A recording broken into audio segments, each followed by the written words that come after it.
తన రక్తము వలన మన పాపములలో నుండి మనలను విడిపించిన వానికి మహిమయు ప్రభావమును యుగయుగములు కలుగునుగాక. ఆమేన్. ఆమేన్. మనలను ప్రేమించి తన రక్తము వలన మన పాపముల నుండి మనలను విడిపించిన వానికి మహిమయు ప్రభావము యుగయుగములకు కలుగునుగాక. ఆయన మనలను తన తండ్రి అయిన దేవునికి ఒక రాజ్యముగాను యాజకులనుగాను చేసి ఉన్నాడు. తన తండ్రి రాజ్యానికి ఆయన ఏం చేశారు చెప్పండి? తన రక్తము వలన పరిశుద్ధపరిచి ఆయన మహిమ ఆయన ప్రభావములు అనుభవించటానికి తన తండ్రి రాజ్యమగు దేవునికి ఒక రాజ్యముగా ఆయన యాజకులుగా మనలను చేసి ఉన్నాడు. మనకు అనేక పదవులు ఇచ్చి ఉన్నాడు. అనేక రకాలైన నీకు ఆశీర్వాదాలు దేవుడు అనుగ్రహించాడు. ఆయన రాజ్యములో నీవు ప్రవేశించాలి అంటే ఈ పనులన్నీ కూడా నీవు చేయాలి అని. ఈ పనులన్నిటినీ కూడా ఆయన రాజ్య పనులు, ఆయన రాజ్యములో నియమం, ఆయన రాజ్యము కట్టవలసిన బాధ్యత నీ మీద ఉంచి ఉన్నాడు. ఆయన రాజ్యము ఎవరై ఉన్నామంటే మనము రక్షించబడ్డాం. ఆయన రక్తము చేత విమోచించబడి ఉన్నాం. కనుక ఆయన రాజ్యములో మనమందరము వారసులుగా ఉన్నాము అంటే ప్రభు సన్నిధిలో ఆయన తనకు ఒక రాజ్యముగా తన తండ్రికి ఆయన చేసుకొని ఉన్నాడు. ఆయన రాజ్యములో మనం అందరం ఉన్నామంటే మన పేర్లు ఎరిగి ఉన్నాడు ఆయన. చూడండి, దానియేలు గ్రంథము 12వ అధ్యాయము 1వ వచనాన్ని చూద్దాం. ఆ కాలమున ఈ జనుల పక్షమున నిలుచునట్టి మహాధిపతియగు మిఖాయేలు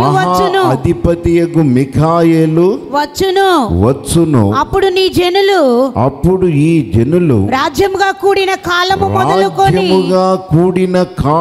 మొదలుకొని ఈ కాలము వరకు ఎన్నటికి కలుగనంత ఆపద కలుగును. అయితే నీ జనులలో గ్రంథమునందు దాఖలైన వారెవరో? ఈ జనులలో గ్రంథమందు దాఖలైన వారు ఎవరో వారు తప్పించుకొందురు. జీవ గ్రంథములో ఎవరి పేర్లు దాఖలై ఉంటాయో ఆ మహాశ్రమలలో దేవుడు తనకు రాజ్యముగా ఏర్పాటు చేసుకోవటానికి దేవుడు ఆ కాలమున మిఖాయేలు వచ్చి అప్పుడు ఈ జనులలో రాజ్యముగా కూడిన కాలము మొదలుకుని ఈ కాలము వరకు ఎన్నటికి కలుగనంత మహాశ్రమలు కలుగుతాయి. ఆ కాలములో ఆ శ్రమలలో ఉండిన వారు ఈ గ్రంథములో దాఖలైన వారు మాత్రమే తప్పించుకుంటారు. అంటే వారి పేరులు జీవ గ్రంథములో దాఖలైన వారే తప్పించుకుంటారు. ఆ మహాశ్రమల కాలం ఆయన రాజ్యములో ఎంతమందిని ఆయన ఏర్పాటు చేసుకున్నాడో ఆ రాజ్యములో దేవుడు వారికి ఇచ్చిన తలాంతులను నమ్మకముగా సద్వినియోగం చేసుకొని శ్రమలలో, వేదనలో, దుఃఖములో భరిస్తూ ఆ మహావేదనలను భరించి ఎవరైతే ఆయన పనిని ఆయన అప్పగించిన ఆ యొక్క తలాంతును సద్వినియోగం చేసుకుంటారో వారి పేర్లు ఎక్కడున్నాయి చెప్పండి? జీవ గ్రంథములో రాయబడి ఉన్నాయి. చూడండి, లోకా సువార్త 10వ అధ్యాయము 20వ వాక్యాన్ని చూడండి. అయినను దయ్యములు మీకు లోబడుచున్నవని సంతోషింపక మీరు సంతోషింపక మీ పేరులు పరలోకములో రాయబడి ఉన్నవని సంతోషించుడని వారితో చెప్పాను. సంతోషించమని చెప్పాను. 70 మంది శిష్యులు వెళ్ళారు. యేసు ప్రభు వారికి అనేక రకాల తలాంతులు ఇచ్చాడు.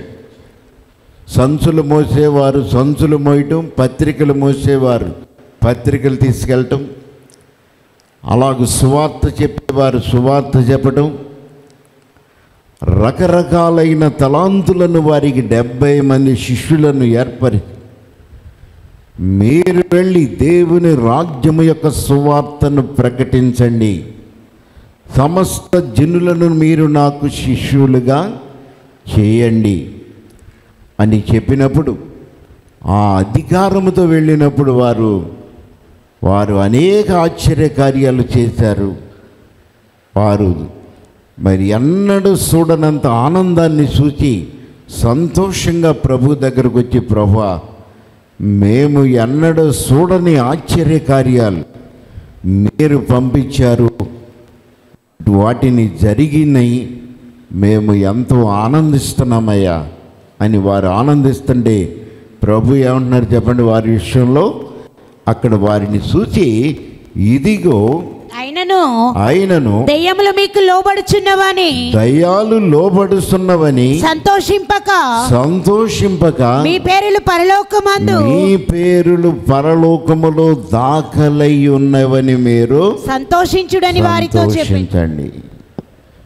దేవుడు మహాసింహాసనాసీనుడై ఆయన ఆ సింహాసనం మీద ఉన్నప్పుడు తన బిడ్డలందరినీ కూడా పేర్లు పెట్టి పిలుస్తాడంట. ఆ పేర్లు ఎవరైతే దాఖలు చేపించుకుంటారో, మనం ఆస్తి ఏం చేస్తాం చెప్పండి? మా తండ్రి ఆస్తి మాకు రాశాడనుకో, సర్వక్కులు ఉంటాయి. అటు ఇటుగా ఉందనుకోండి, ఏం చేస్తాం చెప్పండి? పోట్లాడుకుంటాం, అంతేనా? కనుక ఆస్తి నీ పేరు దాఖలైతే నీవు ఎలా ఉంటావు చెప్పండి? ధైర్యంగా ఉంటావు. ఆస్తి నీ పేరు లేదనుకోండి, నీకు ఏ హక్కు లేదు. కనుక అలాగున నీ పేరు పరలోక రాజ్యములో దేవుడు నీకు అప్పగించిన తలాంతు, దేవుడు నిన్ను ఏర్పాటు చేసుకుని ఏ రీతిగా ఆయన సన్నిధిలో పరిచర్య ధర్మమే కానీ, బోధించడమే కానీ, పరిచర్య చేసేవారే కానీ, యాజకులే కానీ, విశ్వాసులే కానీ అందరూ కూడా సరిసమానమే ఆయన. కనుక ఆయన రక్తములో కడగబడిన వారు, ఆయన విమోచించిన వారు, మిమ్మల్ని అందరినీ కూడా నా రాజ్యములో నేను వారసులుగా చేసుకొని ఉన్నాను అంటున్నాడు. కనుక ఆయన మనలను వారసులుగా చేసినప్పుడు వారి పేర్లు ఎక్కడున్నాయి చెప్పండి? ప్రకటన గ్రంథము 3వ అధ్యాయము 12 నుంచి 13 కూడా చూడండి. జయించిన వానిని నా దేవుని ఆలయములో, నా దేవుని యొక్క ఆలయములో ఒక స్తంభముగా చేసేదను, నేను ఒక స్తంభముగా చేసేదను. అందులో నుండి వాడు ఇక మీదట వాడు ఎన్నటికీ కూడా వెలుపలికి పోడు. మరియు నా దేవుని పేరును నా దేవుని యొక్క పేరును పరలోకములో నా దేవుని యొద్ద నుండి దిగివచ్చుచున్న నూతనమైన యెరూషలేము అను పేరును, నా దేవుని యొక్క పట్టణపు పేరును, నా కొత్త పేరును వారి మీద రాసేదను. ఎంత కాలం వచ్చి మన పేర్లు దాఖలు చేయించుకోపోతే, యేసు ప్రభు ఏమన్నారు చెప్పండి? ఆయన మన పేర్లు దాఖలు చేయబడాలి. ఆయన సముఖములో ప్రార్థనలో ఏకీవించాలి. ఆయన సన్నిధిలో సావాసం కలిగి ఉండాలి. ఆయన సన్నిధిలో ఏకపక్షముగా ప్రార్థనలో ఏకీవించుండాలి. ఇన్ని సంవత్సరాలు నీకు ఆయుష్నిచ్చి, నా కుమారుడా, నా కుమార్తె, ఒక్క రాత్రి నీకు ఇన్ని మేళ్ళు చేశాను, ఇంత నీకు అపాయాలు తప్పించాను, నీవు చెప్పుకోలేనంత ఆశ్చర్యకార్యాలు నీ పక్షాన చేశాను. నీవు ఒక్క రాత్రి నాతో గడపలేవా? ఒక్క రాత్రి నీవు నా సన్నిధిలో నా కొరకు కృతజ్ఞత కలిగి ప్రార్థన చేయలేవా అని దేవుడు మనల్ని అడుగుతున్నాడు. కనుక ఆ ప్రార్థన చేసేవారి ఆయన సముఖములో సమస్తము చేయగలుగుతారు, ఆయన కార్యములు నెరవేర్చగలుగుతారు. కనుకనే దేవుడు అంటున్నాడు, ఆయన అంటున్నాడు, ఇదిగో ఆయన సింహాసన ఆసీనుడైనప్పుడు, ఆ సింహాసనం మీద ఆయన కూర్చున్నప్పుడు, అలాగున ఈ లోకములో ఆయన అప్పగించిన పనులలో అనేక పోరాటాలలో విజయాన్ని సాధించిన వారి పేర్లు ఎక్కడున్నాయి చెప్పండి? పరలోక రాజ్యములో, ఆ మహాపట్టణములో, యెరూషలేములో, దేవుని సముఖములో వారి పేర్లు రాయబడి ఉన్నాయి. దేవునికి స్తోత్రము. సోమరుల పేర్లు కాదు, సోమరులుగా మనం రక్షణ పొంది తిని కూర్చోటానికి కాదు, దేవుని పనులలో పాలిభాగస్తులుగా ఉండినవారు. ఆయన శిష్యులు వచ్చి, అయ్యా నీవు మాకు ఏ పని అప్పగించావో వాటిని మేము కొనసాగించాం, సంతోషంగా వచ్చాం, ఎంతో ఆనందంగా ఉన్నదయ్యా. నీవు అప్పగించిన పనులలో ఏ ఒక్కటి మాకు కష్టంగా లేదయ్యా, అన్నీ లోబడి నీ సంతోషమే మాకు ఉన్నదయ్యా అని చెప్పినప్పుడు యేసు ప్రభు అన్నాడు, ఆయన ఆజ్ఞల ప్రకారముగా మీరు నడుచుకున్నారు కనుక మీ పేర్లు పరలోక రాజ్యములో రాయబడి ఉన్నాయి. దేవునికి స్తోత్రము, హల్లెలూయా. మీ పేర్లు పరలోక రాజ్యములో ఉండాలి. ఇక్కడికి వచ్చి ఎన్నిసార్లు అయినా వచ్చి వెళ్ళిపోవచ్చు, ఎన్నిసార్లు అయినా సరే మనం, ఎందుకంటే ఇక్కడ సంఘ సభ్యులుగా మనం దాఖలు చేసుకోవచ్చు, సంఘములో పెద్దవారిగా పేరు పొందొచ్చు. ఇక్కడ పేర్లు కాదు దేవుడికి కావలసి, అక్కడ దేవుని సముఖములో నీ ప్రార్థన, నీ సావాసం, నీ భక్తి క్రియలు రాయబడి ఉన్నవి అనే విధముగా నీ ఉండాలి అని. కనుకనే దేవుడు అంటున్నాడు, నేను ఎవరిని ఎరుగున్నాను చెప్పండి. నిర్గమకాండ 3వ అధ్యాయం 17వ వచనములో అక్కడ దేవుడు ఏమన్నారు చెప్పండి? కాగా యెహోవా నీవు చెప్పిన మాట చొప్పున చేసేదను, నీవు చెప్పిన మాట చొప్పున నేను చేస్తాను ప్రభువా.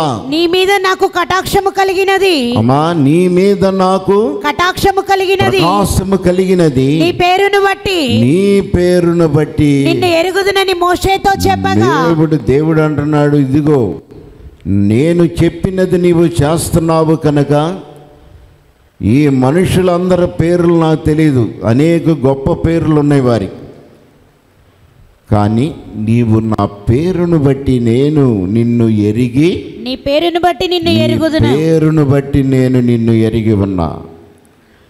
ఏ పేరైతే దేవుడు నీకు పెట్టాడో ఆ పేరులో నీ యొక్క జీవితాన్ని సద్వినియోగం చేసుకుంటున్నావు కనుక ఆయన అంటున్నాడు, నీ పేరును బట్టి నేను నిన్ను ఎరిగి ఉన్నాను. దేవుని స్తోత్రము, హల్లెలూయా. మలాకీ గ్రంథములో అక్కడ 2 పేర్లు రాయబడి ఉంటున్నాయి. మలాకీ గ్రంథం 3వ అధ్యాయము 16-18 వచనాలు చూడండి. అప్పుడు యెహోవా యందు భయభక్తులు గలవారు, భయభక్తులు కలిగిన వారు ఒకరితో ఒకరు మాట్లాడుకొనుచుండగా, వారు ఒకరితో ఒకరు మాట్లాడుకొనుచుండగా యెహోవా చెవియొగ్గి ఆలకించెను, యెహోవా చెవియొగ్గి వారిని ఆలకించెను. మరియు యెహోవా యందు భయభక్తులు కలిగి ఆయన నామమును స్మరించుచున్నవారు జ్ఞాపకార్థముగా ఒక గ్రంథము ఆయన సముఖమునందు రాయబడెను, సముఖములో రాయబడెను. నేను నియమింపబోవు దినము రాగా వారు నా వారై నేను నియమింపబోవు దినము రాగా వారు నా వారై స్వకీయ సంపాద్యమయ్యుందురు, స్వకీయ సంపాదనయ్యి ఉందురు. తండ్రి తన్ను సేవించు కుమారుని కనికరించునట్లు నేను వారిని కనికరింతునని సైన్యములకు అధిపతియగు యెహోవా సెలవిచ్చుచున్నాడు. అప్పుడు యెహోవా యందు భయభక్తులు కలిగిన వారు ఒకరితో ఒకరు మాట్లాడుకొనుచుండగా యెహోవా చెవియొగ్గి ఆలకించెను. మరియు యెహోవా యందు భయభక్తులు కలిగి ఆయన నామమును స్మరించుచున్న వారికి జ్ఞాపకార్థముగా ఒక గ్రంథము ఆయన సముఖములో ఉన్నది. ఆయన జ్ఞాపకార్థముగా యెహోవా యందు భయభక్తులు కలిగిన వారి పేరు, అలాగనే ఒక జ్ఞాపకార్థం ఆయన సముఖములో గ్రంథములో రాయబడి ఉన్నది. అలాగనే జ్ఞాపకం లేని వారి పేర్లు కూడా రాయబడి ఉన్నాయి. చూడండి, జకరియా గ్రంథము 5వ అధ్యాయము, జకరియా గ్రంథము 5వ అధ్యాయము మొదటి వచనాన్ని చూడండి. నేను మరలా చూడగా ఎగిరిపోవు ఎగిరిపోవుస్తున్న ఒక పుస్తకము ఒకటి నాకు కనబడెను. నీకేమి కనబడుచున్నదని, నీకు ఏమి కనబడుతున్నదని అతడు నన్ను అడుగగా నేను 20 మూరల నిడివియు 10 మూరల వెడల్పును గల 10 మూరల కలిగిన ఎడల్పు గల ఎగిరిపోవుస్తున్న పుస్తకము నాకు ఒకటి కనబడుచున్నదని చెప్పాను. అందుకు అతడు నాతో ఇట్లనెను, ఇది భూమి అంతటి మీదికి బయలు వెళ్ళుచున్న శాపమే. దానిలో ఒక ప్రక్కన రాసి ఉన్న దానిని బట్టి దొంగిలించిన వారందరూ కొట్టివేయబడుదురు. రెండో ప్రక్కన రాసి ఉన్న దానిని బట్టి అప్రమాణికులందరూ అబద్ధ ప్రమాణికులు అందరూ కూడా కొట్టివేయబడుదురు. అబద్ధ ప్రమాణాలు చేసేవారందరూ కూడా కొట్టివేయబడతారు. ఇదే సైన్యములకు అధిపతియగు యెహోవా వాక్కు. నేనే దానిని బయలుదేరి చేసి ఉన్నాను. అది దొంగల ఇళ్లలోను నా నామమును బట్టి అబద్ధ ప్రమాణము చేసేవారి ఇళ్లలోను ప్రవేశించి వారి ఇళ్లలో నుండి వాటి దూలములను రాళ్లను నాశనము చేయును. చాలు. దేవుడు ఏం చేస్తున్నాడు చెప్పండి? అక్కడ 20 మూరల వెడల్పు, 10 మూరల నిలువు.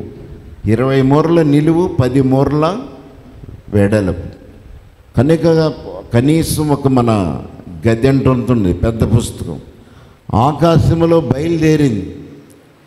భక్తి పరులు ఎవరెవరున్నారో ఎవరు మిస్ కాకుండా వారి క్రియలను బట్టి, వారు చేసే ప్రార్థనలు బట్టి, వారి క్రియలను బట్టి, వారి సముఖములో, దేవుని సముఖములో వారు మాట్లాడుకుంటున్న మాటలు, వారు చేసే పనులు అన్నీ కూడా దేవుని సముఖములో ఏమవుతున్నాయి చెప్పండి? పుస్తకంలో రాయబడుతున్నాయి. ఆ రాసే విధానం ప్రసంగి చూడండి, 10వ అధ్యాయం 20వ వచనములో ఆ రాసే ప్రసంగం అనగా ఆ సమాచారం ఎవరు తీసుకెళ్తున్నారు? ఆ సమాచారం ఎవరు మోసుకెళ్తున్నారు? నీ మనస్సునందైనను రాజును శపింపవద్దు. నీవు రాజులను శపించవద్దు. నీ పడక గదిలోనైనను ఐశ్వర్యవంతులను శపించవద్దు. ఏలయనగా ఆకాశ పక్షులు సమాచారము కొనిపోవును. సమాచారము ఎక్కడికి కొనికెళ్తున్నాయి చెప్పండి? దేవుని సముఖంలోనికి వెళ్తున్నాయి అంట. అక్కడ ఏం చేస్తున్నాయి చెప్పండి? నీ మనస్సులో అనుకున్న మాట, అలాగనే నీ పక్కన ఉన్న వారి మీద నీవు మాట్లాడుతున్న మాటలు, ఇవన్నీ కూడా ఏ గ్రంథములో రాయాలో దేవుడు అక్కడ రాస్తున్నాడు, నిర్ణయించుకుంటున్నాడు. ఆయన ఆకాశంలో, ఎందుకంటే ఎక్కడో లేదు పుస్తకం, మన మీదనే, మన నెత్తి మీదనే, మన ఇళ్లల్లోనికే వచ్చేసింది. అది వచ్చి మన ఇళ్లల్లో దొంగల ఇళ్లలోకి వెళ్తుంది, మంచివారి ఇంట్లోకి వెళ్తుంది. అలాగనే అపప్రమాణం అనగా అబద్ధ ప్రమాణాలు చేసేవారి ఇళ్లల్లోకి వెళ్తుంది. అందరి ఇళ్లల్లోకి వెళ్ళి ఆ సమాచారాన్ని ఏం చేస్తుంది చెప్పండి, రెండు పక్కల రాయబడి ఉంది. దేవుడు నామమును స్మరించే వారికి ఒకవైపు, దేవుని నామాన్ని విసర్జించి ఇష్టలవిడిగా ప్రవర్తించే వారి ఆ అబద్ధపు క్రియలను ఒకవైపు రాస్తా ఏం చేస్తుంది చెప్పండి, అది రాసి దేవుని సముఖంలోనికి తీసుకొని వెళుతుంది. మనం అనుకుంటున్నాం, మనం మాట్లాడుకునే మాటలు, మనం చేసే చేష్టలు ఎవరికీ తెలియదు అనుకుంటున్నాం. దేవుడు అంటున్నాడు, ఆకాశములో రెక్కల కలిగిన పక్షులు మన మధ్యలో సంచారం చేస్తున్నాయి. ఎందుకంటే టీవీ 9 కన్నా చాలా ఫాస్ట్గా ఉన్నాయి. అంత స్పీడ్గా మన నుంచి సమాచారం తీసుకుని వెళ్ళి దేవునికి తెలియజేస్తున్నాయి. దేవుడు ఖచ్చితంగా వారి టైంతో సహా అవన్నీ కూడా పుస్తకములో రాయబడుతూ ఉన్నాయి. దేవునికి స్తోత్రము, హల్లెలూయా. కనుక దేవుడు అంటున్నాడు, ఆయన తన ప్రజలను ఎరుగున్నాడు. అలాగునే దొంగలు, అబద్ధికులు, అబద్ధ ప్రమాణాలు చేసేవారు, అలాగునే దేవుని సముఖంలో 2 రకాల ప్రజలున్నారు. వారందరూ ఏర్పాటు కలిగిన వారే. కనుక వారందరిలో ఎవరు భక్తి తాత్పర్యము కలిగి వారి క్రియలను బట్టి, వారు జీవగ్రంథములో వారి ప్రవర్తనను బట్టి ఎవరు రాయబడుతున్నారో వారు మాత్రమే దేవుని సముఖములో దాఖలు చేయబడిన వారిగా ఉంటున్నారు. దేవునికి స్తోత్రము, హల్లెలూయా. కనుక దేవుడు ఏం చేస్తున్నారు చెప్పండి, మత్తయి సువార్త 12వ అధ్యాయము 36 నుంచి 37 వరకు చూడండి.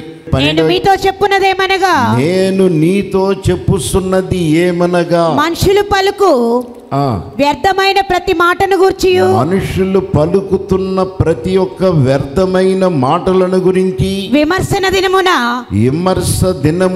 లెక్క చెప్పవలసిన సంగతి నుండును. లెక్కలు అప్పచెప్పవలసి ఉండును. లెక్కలు అప్పగించవలసి ఉన్నది. అది గుర్తుపెట్టుకోండి. మనము వ్యర్థమైన అబద్ధాలు, మోసాలు, నేరాలు, ఉన్నది లేనట్టుగా, లేనిది ఉన్నట్లుగా పలికినప్పుడు దేవుడు అక్కడ ఏమంటున్నారు చెప్పండి, మనుషులు నేను మీతో చెప్పుతున్నది ఏమనగా, మనుషులు పలుకు వ్యర్థమైన ప్రతి మాటను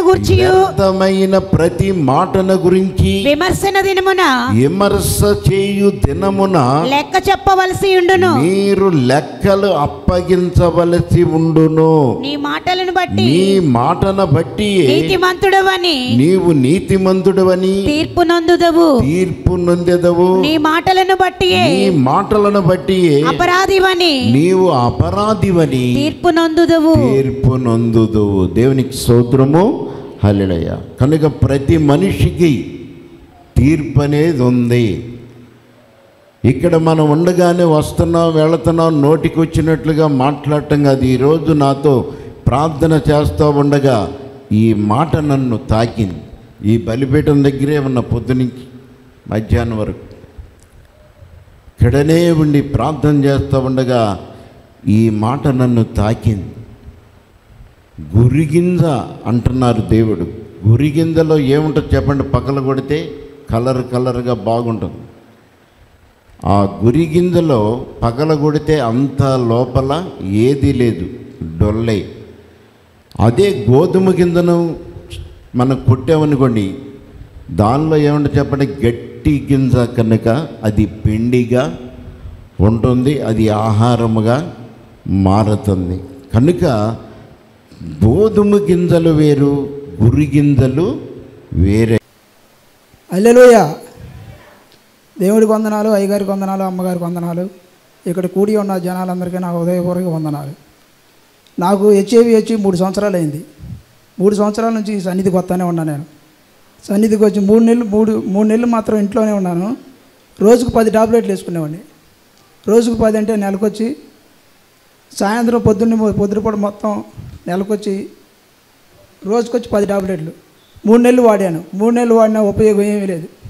అయితే నేను అప్పుడు 3 నెలలప్పుడు వాడినప్పుడు మంచంలో ఉన్నప్పుడు 40 కేజీలే ఉన్నా. నేను ఈ సన్నిధికి వచ్చినప్పుడు ఇప్పుడు 65 కేజీలు ఉన్నాను. అయితే నేను హాస్పిటల్లో ఉన్నాను. 3 నెలలు కాడ హాస్పిటల్లో ఉన్నాను, ఇంటిగా ఉన్నాను. ₹1,00,000 పైన అయినాయి. నాకు అసలు ఏం ఉపయోగం ఏమీ లేదు. ఈ సన్నిధికి వచ్చినప్పుడు నాకు పూర్తిగా నయమైపోయింది. 2 వారాల్లో నాకు స్వస్థత వచ్చింది,